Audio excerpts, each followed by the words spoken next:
সর্বোচ্চ আদালত বিচার ব্যবস্থায় তার নিজের দলীয় লোকদেরকে নিয়োগ করে সর্বোচ্চ বিচারকের আসনকে পর্যন্ত কলঙ্কিত করেছে। প্রধান বিচারপতির চেয়ারে বসে শেখ হাসিনার লেসপেন্সাররা তারা দলীয় নেতা কর্মীর মতো বক্তব্য দিত। শেখ হাসিনার ইশারা ছাড়া বাংলাদেশের প্রধান বিচারপতি পর্যন্ত কোনো রায় দিত না, বিচার ব্যবস্থাকে ধ্বংস করে সেরেছিল। প্রশাসনকে দলীয়করণ করেছিল। প্রশাসনের সর্বোচ্চ জায়গা থেকে সর্বনিম্ন স্তর পর্যন্ত দলীয় ক্যাডারদেরকে নিয়োগ করে বাংলাদেশটাকে ফ্যাসিবাদী রাষ্ট্রে পরিণত করেছিল। আইন শৃঙ্খলা রক্ষাকারী বাহিনীর কথা কি বলবো? এই আমাদের প্রিয় পুলিশ বাহিনী, যাদের দীর্ঘ ঐতিহ্য ছিল, ৭১ মুক্তিযুদ্ধের রণাঙ্গন থেকে যারা যাত্রা শুরু করেছিল, সেই পুলিশ বাহিনীকে দলীয় পেটোয়া বাহিনীতে পরিণত করে বাংলাদেশের সকল পুলিশদেরকে সে তার নিজস্ব দলীয় গুন্ডায় পরিণত করেছিল। আর এভাবে আইন শৃঙ্খলা রক্ষাকারী বাহিনীকে জনগণের মুখোমুখি দাঁড় করিয়ে জনগণ এবং রাষ্ট্রের বিরুদ্ধে একটি যুদ্ধান্তিহী পরিবেশ তৈরি করেছিল শেখ হাসিনা।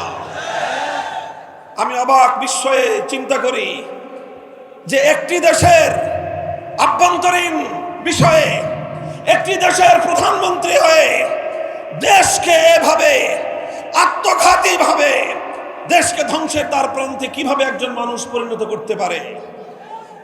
তারপরে চিন্তা করে দেখলাম, শেখ হাসিনার রাজনীতি নিয়ে স্টাডি করলাম, আমার কাছে দিবালোকের ন্যায় পরিষ্কার হয়ে গেল শেখ হাসিনার রাজনীতি শুরু করেছিল বাংলাদেশকে ধ্বংস করার জন্য।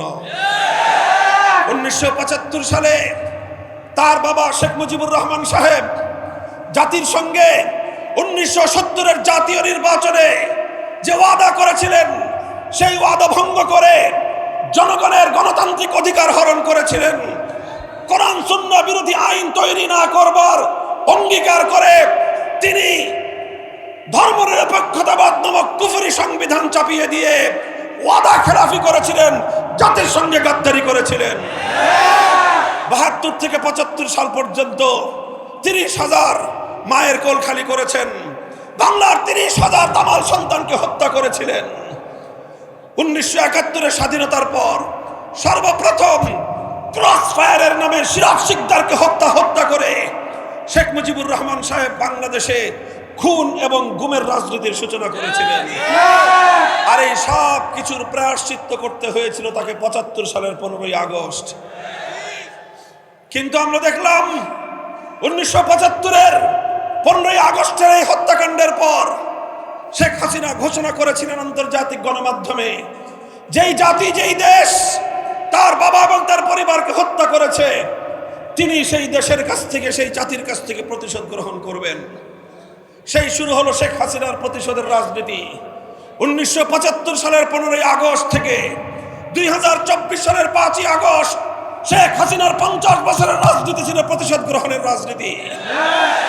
সে প্রতিশোধ নিয়েছে বাংলাদেশের কাছ থেকে, সে প্রতিশোধ নিয়েছে বাংলার জনগণের কাছ থেকে, সে প্রতিশোধ গ্রহণ করেছে বাংলাদেশের মানচিত্রের কাছ থেকে। সে এমন ভাবে প্রতিশোধ নিয়েছে, এমনকি বলতে বলতে কথা পর্যন্ত আমি বলতে বাধ্য, শেখ হাসিনা প্রতিশোধ নিয়েছে তার নিজের দল আওয়ামী লীগের কাছ থেকে। কিভাবে জনগণের কাছ থেকে প্রতিশোধ দিল দেখেন। ছোট্ট একটা তথ্য, আজকে বাংলাদেশের অনেকগুলো ব্যাংক, কতগুলো ব্যাংক, সংবাদ মাধ্যম এবং সাধারণ জনগণ যারা ব্যবসায়িক কাজে, ব্যক্তিগত কাজে ব্যাংকিং করতে হয়, আপনারা নিজেরাই ভুক্তভোগী। ব্যাংকগুলোতে গেলে ১০,০০০ টাকার চেক পাস করবার সামর্থ্য নাই। কোটি টাকার ডিপোজিট, আপনার ব্যাংকে যাবেন, আপনাকে বলবে যে মাসে মাসে ৫০,০০০ টাকা করে নিয়ে যান। আপনি বলেন ১ কোটি টাকা যার ডিপোজিট, সে যদি প্রতি মাসে ৫০,০০০ টাকা করে নেয়, তার নাতিপুতিরাও এই টাকা ভোগ করে যেতে পারবে না। এই হলো দেশের ব্যাংকিং সেক্টরের অবস্থা। অর্থনীতির ভিত ধসিয়ে দিয়ে গোটা বাংলাদেশটাকে আক্ষরিক অর্থেই তলাবিহীন ঝুড়িতে পরিণত করে গিয়েছে শেখ হাসিনা। কিভাবে করেছে? মেগা মেগা প্রজেক্টের নামে মেগা মেগা দুর্নীতি করেছে। 30,000 কোটি টাকার নামে পদ্মা সেতু করে 20,000 কোটি টাকা পাচার করেছে। এভাবে প্রতিটি মেগা প্রজেক্ট থেকে 2 গুণ 3 গুণ বেশি খরচ দেখিয়ে শেখ হাসিনা এবং তার ঘনিষ্ঠ লোকজন গোটা বাংলাদেশের এখানে লক্ষ কোটি বাঙালিদের, প্রবাসী বাঙালিদের, ব্যবসায়ী বাংলাদেশের মানুষদের কষ্টার্জিত ঘাম ঝরানো অর্থ, যেটা দিয়ে তিলে তিলে দেশ এগিয়ে যাচ্ছিল, সেই সব অর্থ পাচার করে বাংলাদেশকে ধ্বংস করে দিয়েছে। আমি চিন্তা করি, একটা মানুষ, তাও বিধবা, একজন বিধবা নারীতে একটা ছেলে আর একটা মেয়ে আছে। এই ছেলে মেয়েকে আগে থেকে দেশের বাইরে সেটেল করেছে। আর একটা বোন ছিল। এই মহিলা প্রায় 80 বছরের কাছাকাছি। তার এত হাজার হাজার কোটি টাকা দুর্নীতি করবার এবং পাচার করবার প্রয়োজনটা কি ছিল? পরে আমার কাছে মনে হয়েছে, আসলে টাকার লোভে শেখ হাসিনা অর্থ পাচার করে নাই, সে বাংলাদেশের কাছ থেকে প্রতিশোধ গ্রহণ করতে চেয়েছে। বাংলাদেশের অর্থনীতি ধ্বংস করাই ছিল তার উদ্দেশ্য।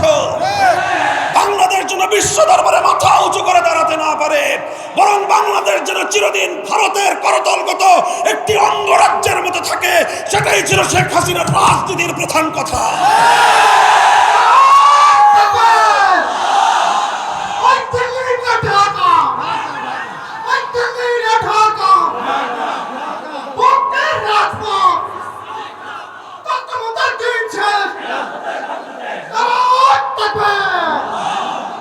সংগ্রামী সাথী ও বন্ধুগণ, এভাবে 15টা বছর পর্যন্ত শেখ হাসিনা বাংলাদেশের জনগণের প্রতিনিধিত্ব করে নাই। আমার কাছে তো কথা স্পষ্ট যে শেখ হাসিনা বাংলাদেশের প্রধানমন্ত্রী হওয়ার চেয়েও তার কাছে তিলকওয়ালি মুখ্যমন্ত্রী হওয়াটাই ছিল অগ্রগণ্য। এভাবে বাংলাদেশের মানুষের ভোটাধিকার, বাংলাদেশের আইন শৃঙ্খলা রক্ষাকারী বাহিনী, বাংলাদেশের প্রশাসন, বাংলাদেশের অর্থ ব্যবস্থা সব কিছু ভেঙে গুড়িয়ে দিয়ে বাংলাদেশের চির উন্নতশীলকে ধুলোয় মিশিয়ে দেওয়াই ছিল তার এবং তার প্রভুদের রাজনীতির মূল কথা। আজ শেখ হাসিনা এবং তার ফ্যাসিবাদী সরকারের পতনের পর যখন বাংলাদেশ আবার ঐক্যবদ্ধ হয়ে ঘুরে দাঁড়াবার প্রয়াস শুরু করেছে, বাংলাদেশের অর্থনীতি যখন আবার তিল তিল করে দানা বাঁধতে শুরু করেছে, বাংলাদেশ যখন আবার ঐক্যবদ্ধভাবে সামনের দিকে অগ্রসর হওয়ার জন্য একটি ট্র্যাকে ওঠার চেষ্টা করছে, বারবার সেই পতিত ফ্যাসিবাদী স্বৈরাচারী সরকার এবং তার অভিভাবকরা, তার প্রভুরা দেশের সীমান্তের বাইরে থেকে আমার বাংলাদেশের অভ্যন্তরে অস্থিতিশীলতা সৃষ্টি করে, দেশের মধ্যে গোলযোগ সৃষ্টি করে আবার তারা ক্ষমতার মসনদে ফিরে আসবার দিবাস্বপ্ন দেখছে। আমরা বলতে চাই পরিষ্কার, আজকে ভারতকে লক্ষ্য করে নাম নিয়েই আমাদেরকে কথা বলতে হয়। বিগত 6 মাসে অনেক চেষ্টা করেছো, বানের পানি ছেড়ে দিয়ে বাংলার মানুষকে তুমি পানিতে ডুবিয়ে মারার চেষ্টা করেছো। বাংলাদেশের মানুষ বন্যার পানিতে দাঁড়িয়ে তারা হাতে হাত রেখে আরো ঐক্যবদ্ধ হয়েছে। এবার তুমি ইসকনকে লেলিয়ে দিয়ে বাংলাদেশের অভ্যন্তরে হিন্দু মুসলিম দাঙ্গা বাড়াতে চাও। আমরা পরিষ্কার ভাষায় বলি, সংখ্যালঘু হিন্দু ধর্মাবলম্বী যারা সম্প্রীতিতে বিশ্বাসী, আপনারা নিজ নিজ জায়গায় শান্তিপ্রিয়ভাবে থাকুন। আপনারা যে কোনো নিরাপত্তাহীনতা বোধ করবেন, বাংলাদেশের রাষ্ট্র, আইন শৃঙ্খলা রক্ষাকারী বাহিনী, প্রশাসন আপনাদেরকে নিরাপত্তা দিবে। যদি সেক্ষেত্রে নিরাপত্তা ব্যবস্থার কোনো অপ্রতুলতা আপনারা যদি অনুভব করেন, পার্শ্ববর্তী ওলামায়ে কেরাম, মসজিদের ইমাম সাহেবান, মাদ্রাসার হুজুররা, হেফাজতে ইসলাম বাংলাদেশ, বাংলাদেশ খেলাফত মজলিস সহ ইসলামী জনতার কাছে আপনারা শুধুমাত্র একটু সংবাদ দিবেন, দেখবেন এদেশের সম্প্রীতি রক্ষা করবার জন্য, জনগণের জান মাল ইজ্জত আবরুর নিরাপত্তা নিশ্চিত করার জন্য যে কোনো ত্যাগ স্বীকার করতে আমরা প্রস্তুত থাকবো।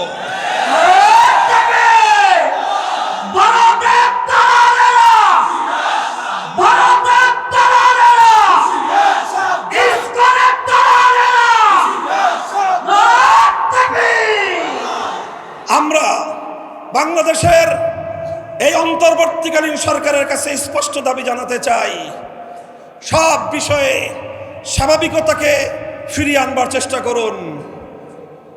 ভারতে সংখ্যালঘু হিসেবে মুসলমানরা যেই অধিকার থেকে বঞ্চিত হচ্ছে, ভারতে হিন্দুদের বিপরীতে মুসলমানদের তাদের জনসংখ্যার যে অনুপাত, সেই অনুপাতে ভারতের রাষ্ট্র কর্তৃক প্রদত্ত সরকারি সুযোগ সুবিধা এবং চাকরি বাকরিতে কত পার্সেন্ট মুসলমান সেখানে নিয়োজিত, আর পক্ষান্তরে বাংলাদেশে সংখ্যালঘু হিন্দু ধর্মাবলম্বীদের সংখ্যানুপাতিক অনুপাত হিসেবে তারা কত পার্সেন্ট বাংলাদেশের সরকারি সুযোগ সুবিধা চাকরি বাকরির সুবিধা ভোগ করছে, বিষয়গুলো জাতির সামনে স্পষ্ট করুন। আমি কথা বলি না যে ভারত যেহেতু সংখ্যালঘু মুসলমানদেরকে তাদের প্রাপ্য অধিকার থেকে বঞ্চিত করেছে, কাজেই তার প্রতিশোধ নিতে বাংলাদেশের হিন্দুদেরকে প্রাপ্য অধিকার থেকে বঞ্চিত করা হবে, এই ধরনের সাম্প্রদায়িক কোন দাবি অতীতেও আমরা করি নাই, আজও করছি না, ভবিষ্যতেও আমরা করব না। আমাদের স্পষ্ট কথা, সকলের সঙ্গে ইনসাফপূর্ণ আচরণ করুন। যদি বৈষম্য থেকে থাকে, যদি এমন থেকে থাকে যে শুধু হিন্দু ধর্মাবলম্বী হওয়ার কারণে ভারতের আশ্রয়ে প্রশ্রয়ে ভারতের এজেন্ডা বাস্তবায়ন করার জন্য নানাভাবে তাদেরকে পদায়ন করা হয়ে থাকে, তাহলে এখানে ষড়যন্ত্রের আভাস খুঁজে পাই আমরা। অবশ্যই হিন্দু ধর্মাবলম্বী হিসেবে সংখ্যালঘুদের, বৌদ্ধ ধর্মাবলম্বী হিসেবে সংখ্যালঘুদের, খ্রিস্ট ধর্মাবলম্বী হিসেবে খ্রিস্টানদের প্রত্যেকের যার যার অধিকার নিশ্চিত করা হবে। এমনকি আমি এটাও বলি, সংখ্যালঘু হিসেবে মুসলিমদের থেকে তাদেরকে কিছুটা নিরাপত্তা এবং সুযোগ সুবিধা বেশি দেওয়া হোক, এতে আমরা কোনো ক্ষোভ প্রকাশ করব না।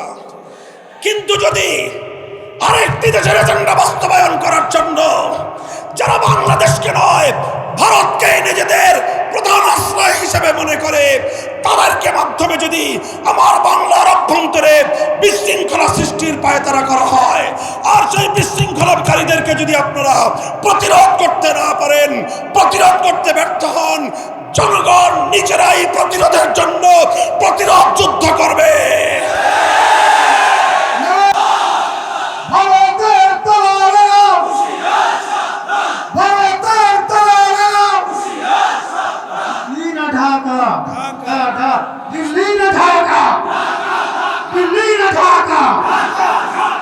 সংগ্রামী সাথী ও বন্ধুগণ, আজ লাখো কণ্ঠে চট্টগ্রাম থেকে যে আওয়াজ উঠেছে, টেকনাফ থেকে তেতুলিয়ায়, গোটা বাংলাদেশ আজ অভিন্ন সুরে কথা বলছে। আর কোন সাইফুল ইসলাম আলিফ ভাইয়ের মতো শহীদী মৃত্যু আমরা দেখতে চাই না, আর কোন অযথা রক্তপাত বাংলার মাটিতে আমরা দেখতে চাই না। ফ্যাসিবাদ যেভাবে 2000 তরুণ ছাত্র যুবকের রক্তের উপর দিয়ে ক্ষমতার মসনদকে আঁকড়ে থাকবার চেষ্টা করেছিল, বাংলাদেশের ক্ষমতার মসনদ যেন আর কোনো ক্ষমতাসীনদের কাছে রক্তের চেয়ে বেশি দামি না হয়। আমরা ভবিষ্যৎ সকল রাষ্ট্রীয় কর্ণধারদেরকে স্পষ্ট বার্তা দিয়ে দিতে চাই, জনগণের জানমাল ইজ্জত আবরু তাদের জীবনের নিরাপত্তাকে সবার চেয়ে অগ্রগণ্য মনে করতে হবে। জনগণের রক্তের উপর দিয়ে ক্ষমতার মসনদে থাকবার কেউ চেষ্টা করবেন না। জনগণ যতদিন চায় ততদিন থাকবেন। জনগণের নার্ভ, তাদের পালস এবং তাদের অভিপ্রায় বুঝবার চেষ্টা করবেন।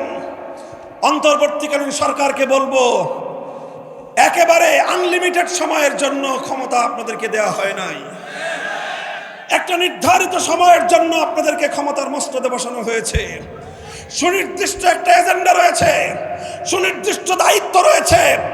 আপনারা প্রয়োজনীয় সংস্কার সারবেন। ফ্যাসিবাদের আগ্রাসনে ভেঙে পড়া বাংলাদেশের ভঙ্গুর রাষ্ট্র কাঠামোকে শুধুমাত্র জরুরি পুনর্নির্মাণ করে অতি দ্রুত জাতীয় নির্বাচনের ব্যবস্থা করবেন। লেভেল প্লেইং ফিল্ড তৈরি করে জনগণের প্রতিনিধিদের হাতে ক্ষমতা হস্তান্তর করার রাস্তায় আপনারা চলা শুরু করুন। নির্বাচন কমিশন সংস্কার করা হয়েছে, পুনর্গঠন করা হয়েছে, ধন্যবাদ জানাই। নির্বাচন কমিশনের প্রতি আমাদের উদাত্ত আহ্বান থাকবে, সকল দল এবং মতের প্রতি বৈষম্যহীন আচরণ করতে হবে। ইসলামী জনতা বিগত 50 বছর ধরে বাংলাদেশের রাজনীতিতে বঞ্চনার শিকার হয়েছে।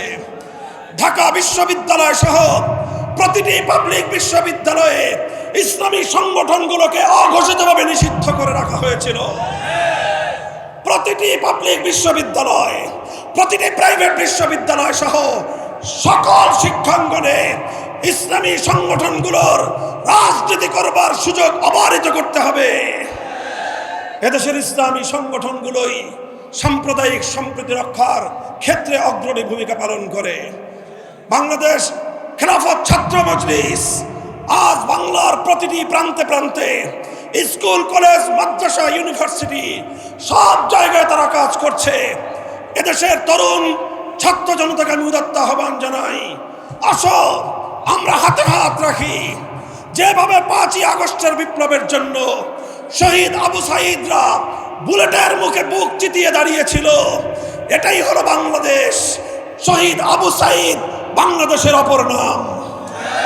এভাবে যদি আমার ছাত্র জনতা আগামী দিনেও শুধুমাত্র একটি দলকে নয়, একটি স্বৈরাচারকে শুধু নয়, গোটা স্বৈরতন্ত্রের শেকড়কে উপড়ে ফেলবার জন্য বদ্ধপরিকর হয়, সোনার বাংলাদেশ গড়ে ওঠা সম্ভব হবে। আমরা স্পষ্ট ভাষায় বলতে চাই, বৈষম্যহীন এই সমাজ ব্যবস্থা, সম্পূর্ণ ইনসাফ ভিত্তিক সমাজ ব্যবস্থা যদি আসলে আমরা গড়তে চাই, আমাদের এই চাওয়ার ক্ষেত্রে যদি আমরা শতভাগ আন্তরিক এবং সত্যবাদী হয়ে থাকি, তাহলে আমি যে কথা বলবো সেটা হলো এই: মানব রচিত কোনো তন্ত্রমন্ত্রের মাধ্যমে পূর্ণাঙ্গ বৈষম্যহীন ইনসাফপূর্ণ সমাজ গড়া সম্ভব নয়। এজন্য একমাত্র নিশ্চয়তা প্রদানকারী ব্যবস্থার নাম হলো আল্লাহ প্রদত্ত, আল্লাহর প্রতিনিধিত্বের রাজনীতি, খেলাফতের রাজনীতি। তাই আজ বাংলাদেশ খেলাফত মজলিসে দেশের শীর্ষ উলামায়ে কেরাম, বুদ্ধিজীবী, সুশীল সমাজ, শিক্ষিত সমাজ, সরকারি অবসরপ্রাপ্ত কর্মকর্তারা তারা দলে দলে যোগদান করছেন। আমরা তাদের সকলকে নিয়ে বাংলাদেশে খেলাফত কায়েমের এই গণ আন্দোলনকে দুর্বার গতিতে এগিয়ে নিয়ে যাওয়ার জন্য আমরা ঐক্যবদ্ধভাবে কাজ করব ইনশাআল্লাহ। আজ যোগদানকারী যারা, তাদেরকে আমি বাংলাদেশ খেলাফত মজলিসের পক্ষ থেকে সাদর সম্ভাষণ জানাই। সেই সাথে সংস্কার করে বাংলাদেশে যে জাতীয় নির্বাচন হবে, সেই নির্বাচনে জাতীয় সংসদে কোরআন সুন্নাহ বিরোধী কোনো আইন যেন তৈরি না হতে পারে, সেই ধরনের কোনো একটি ধারা এবারের সংবিধান সংস্কারের মাধ্যমে অন্তর্ভুক্ত করবার জোর দাবি জানাচ্ছি। আগামী জাতীয় সংসদে বাংলাদেশ খেলাফত মজলিসের পক্ষ থেকে একদল যোগ্য, দায়িত্বশীল, জনগণ জননন্দিত নেতৃবৃন্দকে আমরা জনগণের প্রতিনিধি হিসেবে জাতীয় সংসদে দেখতে চাই। এজন্য আমি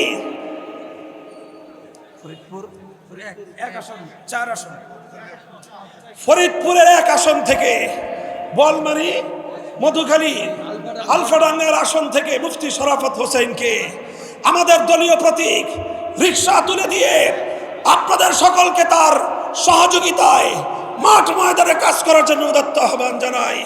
করবেন তো আপনারা ইনশাআল্লাহ?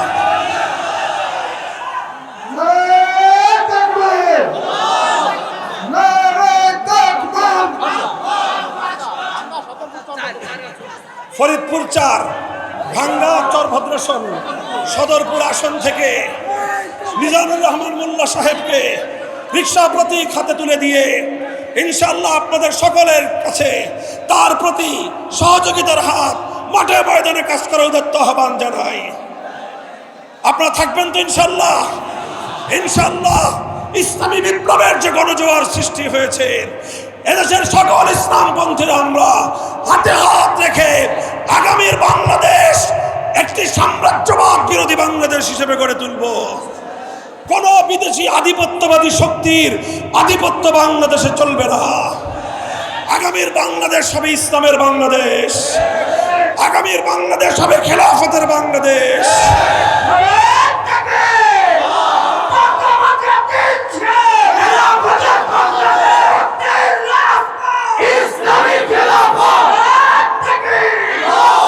ইনশাআল্লাহ এভাবে আপনারা আমাদের পাশে থাকবেন তো ইনশাআল্লাহ? আল্লাহ পাক কবুল করুন। তৌফিক দান করেন। আমার বাংলাদেশ সকল ষড়যন্ত্রের হাত থেকে মুক্তি পাক, সব ষড়যন্ত্রের চাকারী চক্রান্তকারী উগ্র গোষ্ঠী নিপাত যাক। ওয়া আখিরু দাওয়ানা আলহামদুলিল্লাহি রাব্বিল আলামিন। বাংলাদেশ জিন্দাবাদ, বাংলাদেশ